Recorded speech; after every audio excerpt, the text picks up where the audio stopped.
Lost Ark, Lost Ark, Lost Ark. I've been playing this game pretty much every single day to some extent since the early access, the 3-day early access, and I've got about what, like 300-ish hours. Just hit Punica like a few days ago, so I've been here for a while. And what better time to create somewhat of a should you play this game? I love Lost Ark, I think it's an amazing game, but there's pros and cons to every game. No game is perfect, and so in this video, I kind of want to just explore the bad side and the good side. I want to acknowledge the good side, but also focus a bit more on the bad side, and just to really gauge, is this game for you? Is it for me? Is it for anyone?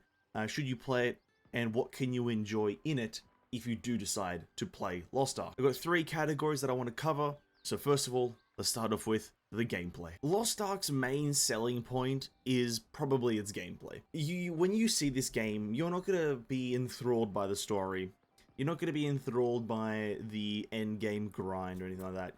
Probably the thing that caught your eye straight off rip is probably the gameplay. The combat, the abilities, the sounds of the abilities, everything to do with the abilities and how you use them is probably what caught your eye to this game in the first place, if I'm completely honest. And it's 100% justified. Pressing every button on a character, all of them, is very satisfying. In terms of visuals, damage, impact, sound, everything feels amazing. And this isn't just for one specific class like it is in some games where, you know, playing a fire mage in WoW is super impactful because you're just pyroblasting everywhere and it feels like you're doing something. In this, it pretty much is with every class, at least in my experience that I have played, which is about 4 of them at level 50, and 2 others at like around level like 10 to 20. They all feel amazing. Whenever you press any button, it just feels like you're doing something. Now, obviously, some abilities are going to be a bit more underwhelming, but generally speaking, all of them feel good. Gunslinger, amazing. Some of the fighter classes, you know, punching shit, bro. I've never felt better punching shit. Oh my god. The sorcerer, you know, blasting shit everywhere. It's amazing. It's absolutely amazing. And so that is the biggest selling point. When you press any button, it's gonna feel good. That also comes from the in-depth skill tree, and when I say in-depth, it's nothing crazy like a Path of Exile skill tree. It's not like, you know, you don't need like a PhD in arithmetics to figure it out.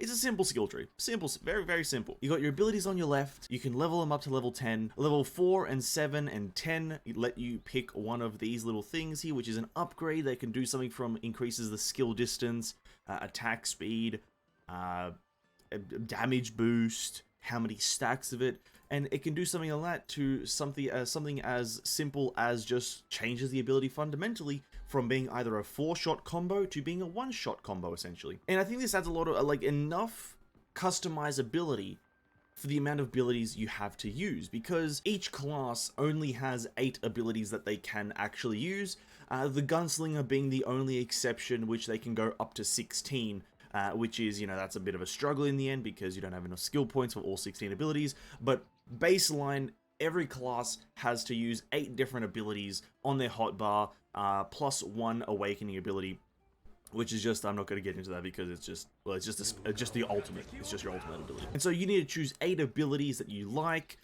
Sometimes you might need to like min-max and go for the abilities that's like meta. Obviously, some of these things, you know, on Gunslinger, Spiral Tracker with weakness exposure is like a must-have essentially, so you can deal more damage. But, you know, for the most part, choosing the abilities that you like visually and impactfully and then skilling them up and getting the correct things of how you like it is a big part of this game, and at least in my opinion. I love using the Gunslinger and the big snipes and the big booms and the big just bangs down the line. Doing massive damage is amazing. But the abilities aren't the only part of the gameplay. A lot of the gameplay also has to do with movement, and for those who don't know, this is a very isometric Diablo-styled perspective, obviously. And playing like a high-octane, high-speed, high damage kind of gameplay style isn't like unheard of. Diablo and Path of Exiles have it, but this obviously, there's 2 sides in Lost Ark. You have you're doing it to mobs, just trash packs that can get staggered infinitely, or you're doing it to bosses.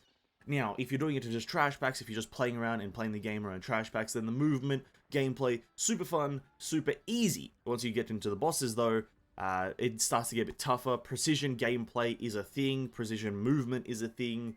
Placement, timing your abilities, using them whenever you can, Animation locking is a thing for characters, especially the gunslinger, which is absolutely atrocious for me playing at 200 ping. God me, dude. But bear that in mind, that once you get into like the harder content, which is the Guardian raid like T3s and then the T3 abyssal dungeons, positioning and boss stuff is a very big thing. So using your movement abilities, because whilst every class does have a spacebar, like, which is essentially your dodge, you also need to learn and understand how to use your abilities as movement abilities, not just damaging, but also movement. So that is like a very important thing as well with the gameplay, is just understanding your class to a fundamental level to be able to do a lot of the high-end content, because a lot of it is pretty much under the understanding that you know your class in and out like the back of your hand. And to me, this adds a lot of depth, a big, pretty big learning curve, to be honest. It's a very, very, very big learning curve, but I think it's a good learning curve because essentially the game is separated into 3 tiers: T1, T2, T3, and T2 is essentially like the middle to mid-high difficulty.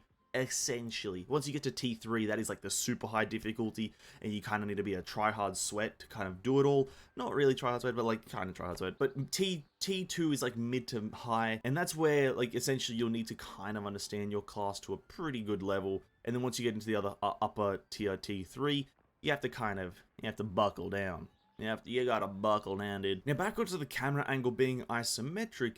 That is a big difficulty in this game. Because the game requires such precision, the isometric view is hard to achieve that, seeing as in most MMOs, if you see like a mechanic that's telegraphed, moving in with WSD is a lot easier. How can you think that? Because, you know, in this one, you're clicking with your mouse, so you can get even more precision. Not necessarily.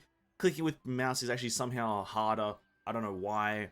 I don't know how your hand is worse than your fingers. I don't know how it works or whatever, but it just feels like that. It's a lot harder to dodge things when you're isometric viewed, and especially when you've got MMO style mechanics on bosses, having to dodge them in an isometric view, and especially in some dungeons like the final dungeon of Rohendel, you've got an isometric camera changing, spandangaloid, whatever the fuck is going on. Your camera's zooming out, changing angles, you're being flipped upside down. There's a bunch of crazy shit going on, and when that's pretty, not common, but happens in some areas of the game, it can be quite disorientating and change the gameplay and how you do it kind of fundamentally. But overall, the gameplay is actually fucking amazing in this game.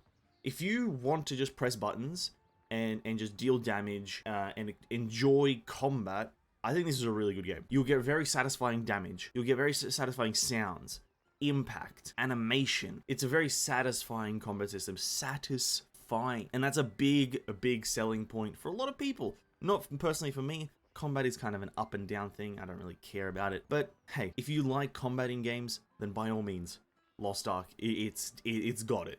It's got it. Now let's take a look at the second category, which is essentially the Endgame Grind. I'm going to put that in quotations. It's kind of just like, you can look at it as the Endgame Grind because each person has a different grind that they want to do at the endgame. But this is the stuff that's going to be going towards improving your item level, getting better gear, and essentially boosting your power boosting content. This is the quote-unquote endgame. That's what I'll call it, quote-unquote endgame. And there's, I think, 4 things that you can be doing on a regular-ish basis to be boosting your item level. You got the dailies, you got weeklies, and then you got some random stuff that you can do only in certain situations if you get lucky. So the 2 dailies you've got the Chaos Dungeons. This is something you come in and do daily. You get 2 charges of like normal bonus loot, and then you kind of just get like mediocre loot after that. And then you have the Guardian raid, which I mentioned before. This is just kind of like a 1 to 4 people versus 1 boss, 4 lives, minimal amount of potions, kind of just like a Monster Hunter. I'm just gonna call it a Monster Hunter fight. It's essentially that. It's a plain copy of a Monster Hunter fight. After those 2 daily things, you jump into the Abyssal Dungeon, which is actually a weekly reset, which this is where you'll get a lot of your tier set bonuses. I'll talk about all these in depth like in a second, but let me just elaborate on all of them. This is like the 4 to 8 person dungeons that you'll jump in and do with obviously 4 to 8 other people, and you can potentially get your tier set bonuses, which is just a massive boost in item level and whatnot. So that's that. And in the final category, I'm going to put the cube, the tower, and the boss rush in kind of one little section. Essentially, the tower is the infinitely doable tower mechanic with many flaws. Not infinitely doable, but, you know, there's a lot of flaws to it. The cube is a little thing where if you get a specific ticket from a chaos dungeon, you can jump in and you're kind of like on a time trial doing this task where you have to kill enemies or survive or something like that, and you get like different rewards like chance boosters and whatnot. I'm not going to go into the rewards, but you just get rewards for boosting your item level in a sense. And then you have the boss rush, which is just kill a bunch of bosses in a row to get massive loot. That's essentially all it is, so I'm not going to go any further into depth on that. These three, or rather the cube and the boss rush, you just get RNG tickets from different areas of the game to do it, whilst the tower you can do whenever you want. But I'm just going to group them together because they're just not important. You don't have to do them essentially for the daily grind. Looking at the Chaos Dungeon, this is probably going to be your biggest source of just material and upgrade stuff. This is where you'll get a majority of your armor for just general gameplay and general dismantling. This is where you're going to get a majority of your upgrade crystals. Each tier has a different upgrade crystal. This is where you're going to get your dimensional cube tickets and Hall of the Sun tickets, which is the stuff that I just mentioned before. This is where you're going to get all of your stuff for the most part. And essentially, this is just an onslaught game mode. You jump in, you start moving, a large amount of enemies spawn, you kill them, and then you have to kill enough enemies to fill up a bar that goes up to 100%. Once you do that, you're done with the mode. And each room or floor that you go to has a boss or multiple bosses in it, so it's just kind of like a roguelike dungeon simulator. The second daily is the Guardian Raids. These are a lot more difficult. Let me first elaborate that. You can solo these 100%. These are essentially Monster Hunter hunts. If you've played any Monster Hunter, this is an identical system.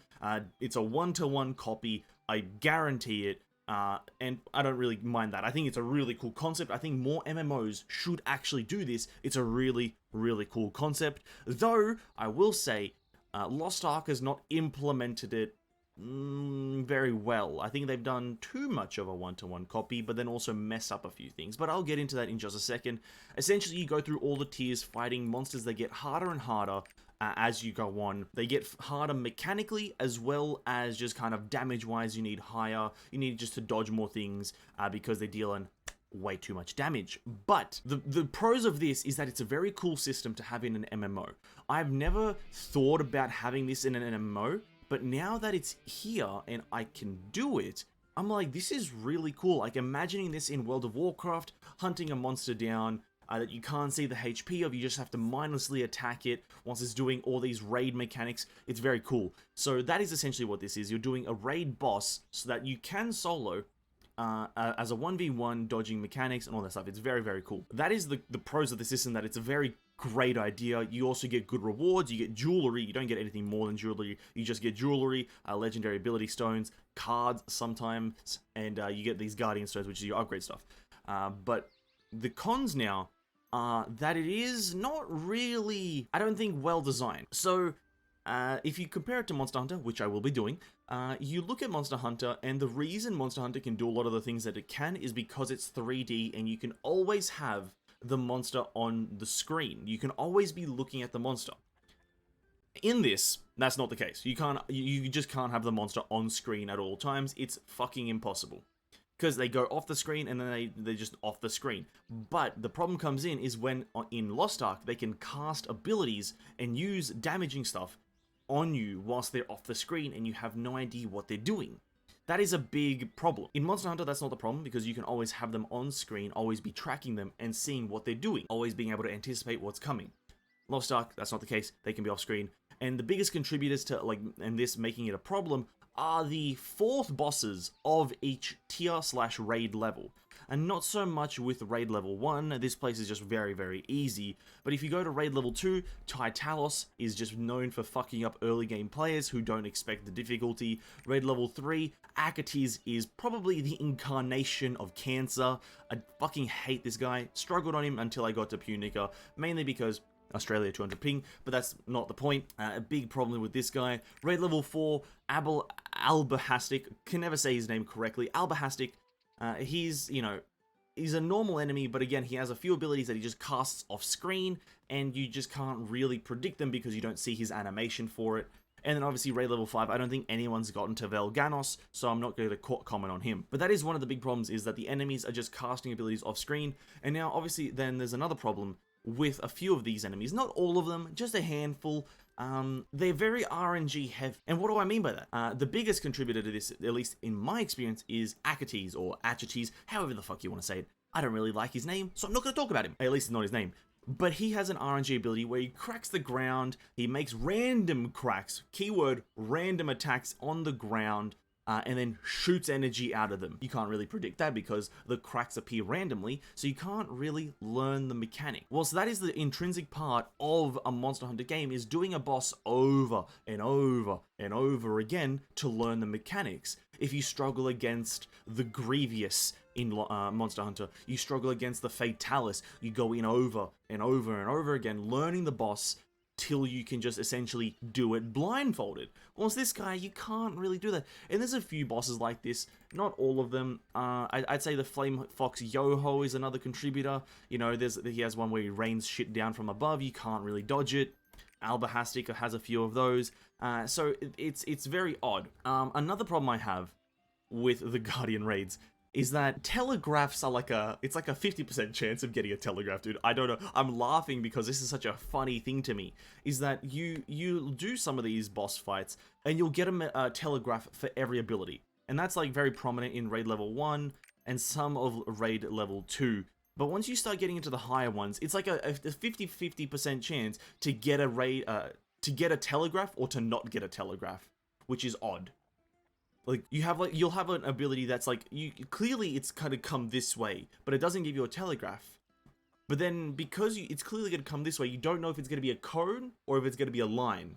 So, it's a generally confusing experience, because and it's actually very noticeable in Levanos. He has an ability where he'll just shoot in like an X or like a cross formation, from his kind of body, and at the start of the fight, that's a line, but at the end of the fight, when he's in rage mode, essentially, it transforms into a cone. How the fuck are you meant to know? You're just meant to experience it. Now, I like that idea, but it's not that good in an MMO. In MMOs, or at least in an MMO style, you need to have telegraphs. It's just how you should do it.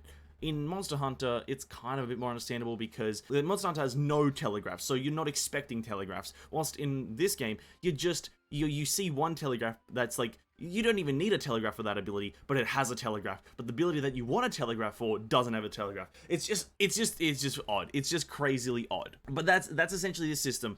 There's some pros, some cons. The last thing I'll say is that through not me trying, but like just reading a lot of area chat, reading a lot of like forum posts, is that once you get to T3, you essentially need to either be a professional gamer, playing at 0 ping, predicting the future, and or have a team to do a lot of this stuff. I've tried Narcena, or the Armored Narcena, whatever the fuck it's called, and it's pretty difficult. So, if you try to get to the endgame content, it's a lot of you need to be very, very good at the game to do it. But that's enough of this. Onto what's the next one? The Abyssal Dungeons. And finally, the Abyssal Dungeon. This is a system that I haven't done personally because I don't feel comfortable doing it with 200 ping in Australia, because fuck Australia. But this is essentially the big group content. You need a minimum of 4 players. Some of them have an 8-player requirement here, but for the most part, a lot of these are 4-person. And these are like your mini raids. You could look at them as actual like mini World of Warcraft raids, where you have a bit of trash, maybe, and then you have just a boss. You just have a boss that takes a while, has very difficult mechanics, has pinpoint precision telegraphs. It's essentially a raid fight at its prime. And that's all there really is to it. This is where you'll get a lot of your tier sets. Now, obviously, you look at Array as well. It doesn't really have any tier set gear. I think that's because the tier set gear for T3 isn't out yet. Probably not. I'm not really too sure. I don't do this. But if you look at, the previous tier, you could get like tier set bonuses here. But that's essentially all there is to it. It's a system that I haven't personally done because Australia is stinky, and Amazon and Smilegate haven't given Australia access to the servers, or haven't given us rights to the servers. But that is essentially what the Abyssal Dungeon is. It's just a raid, an actual raid. Now, the third system I want to talk about is essentially not the endgame grind, not the gear grind, the collectability grind. This game, I think it prides itself also on its collectability. Like, what you have to collect.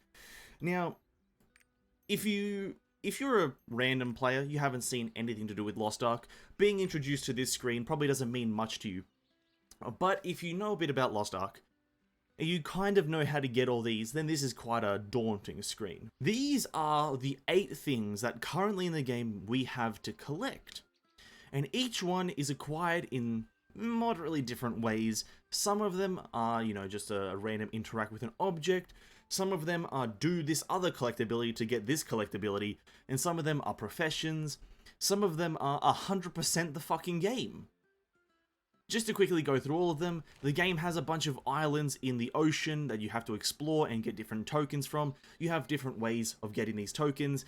Some of them can be from reputation with specific characters. Some of them can be just from going on the island and killing a boss. Very simple, but that is essentially what it is. You have to go to each island and get them individually from each island. And this can give you a bunch of different bonuses. I'm not going to go into the rewards, but each of these collectability things has like a plethora of rewards you can get, and how I mentioned earlier how you need to complete one to get another, this is a good example. For 55 island tokens completed or collected, you get a masterpiece which goes towards this other collectability called the masterpieces, but we'll get into that, you know, obviously a bit later.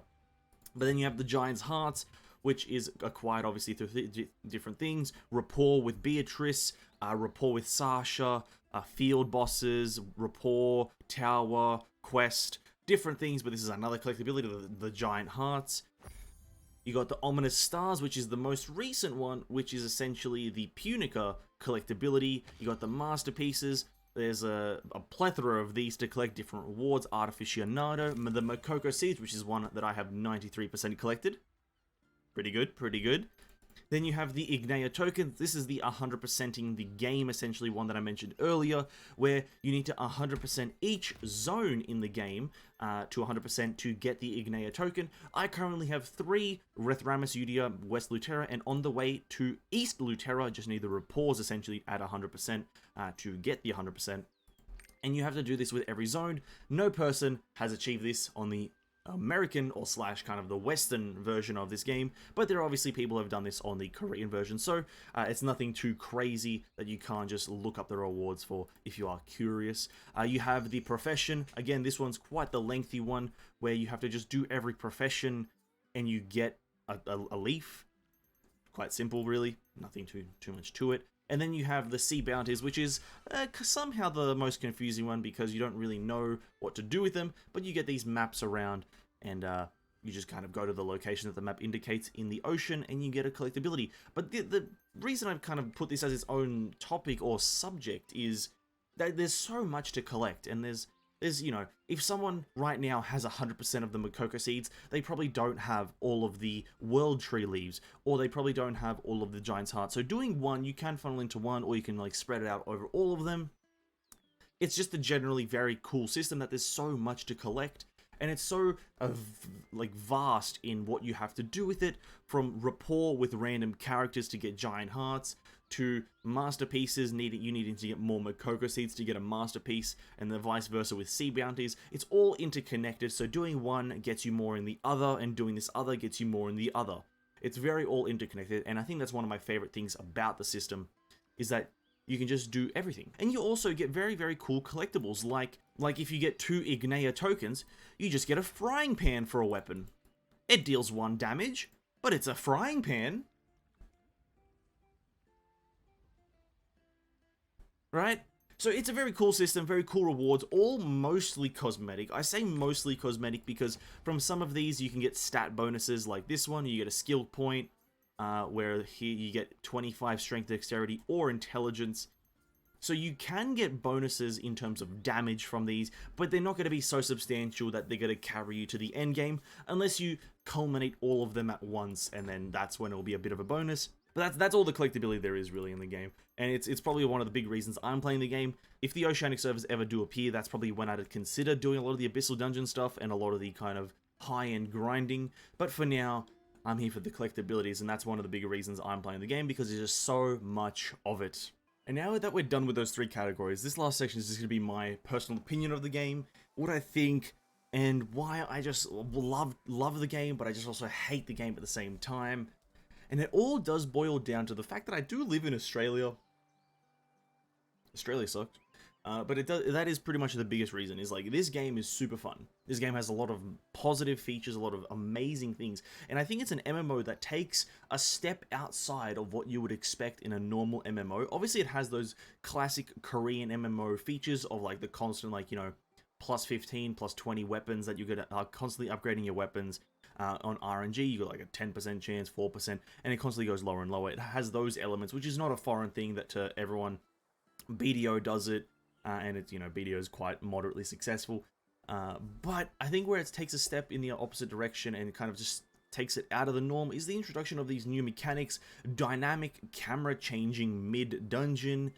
It just kind of tweaks itself mid-game to provide a different experience, and the biggest, you know, contribution, if you've made it to kind of the middle of the game, T2 essentially, Rohendel, and if you finish that last dungeon, that is a great example of the game kind of changing slightly to provide a new experience. That fight does a lot with like just different perspectives, camera angles, but the gameplay is still the same, which I think is like stepping outside of the norm and just amazing. It changes the gameplay mid-game. It's crazy. It's crazy.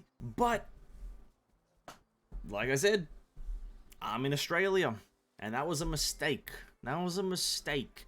Playing from Australia is a tough one for every game, every MMO that you want to play, because 9 times out of 10 you just won't have a server, and in this game, at least Lost Ark, you need ping. Like, I've heard the stories of people doing the most recent content, the whole, like, in the Korean servers, Australian players doing it, and doing the most recent raid, the Brel Shaza fight, the super difficult one, the super long and difficult one.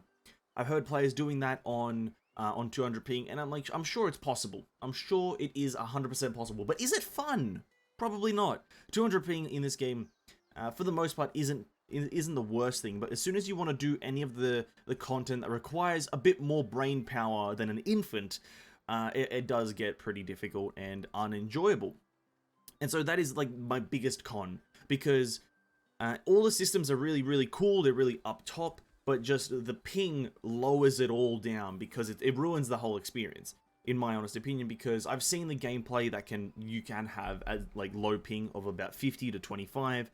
I've seen the gameplay that you can have of that, and it looks absolutely magnanimous, beautiful, crispy clean, but the 200 ping is a thing. So I'm really hoping, and I have checked out that forum, the forum post for Lost Ark, the #1 post is like, add oceanic servers, so I'm praying to some sort of higher power that some people see that, someone sees it and just does something, because I really, really want to enjoy this game.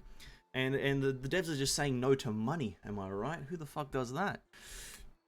But yeah, I'm just hoping that, and that's essentially my own personal con to the game. There are other small things, but they're not actually important. That my own personal con is, I just wish it had oceanic servers, because I want to enjoy this game to the fullest, but it's really hard with fluctuating ping. But that's essentially this whole video.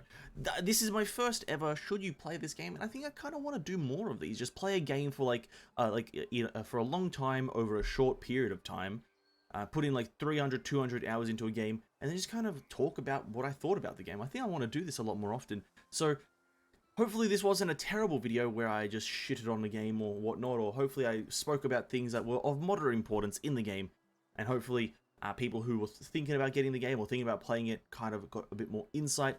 You can catch me playing Lost Ark pretty much almost every day on stream on this channel at 6 PM Australian Eastern Standard Time. If you want to hang out and watch some terrible, terrible Lost Ark gameplay where I just fuck around, really, be sure to stop by. If you did enjoy the video, like, subscribe, and ring the bell to stay notified of when I upload another odd video or two. Until the next video, boys, stay safe, drink water, and I'll catch you in the next one. Peace out.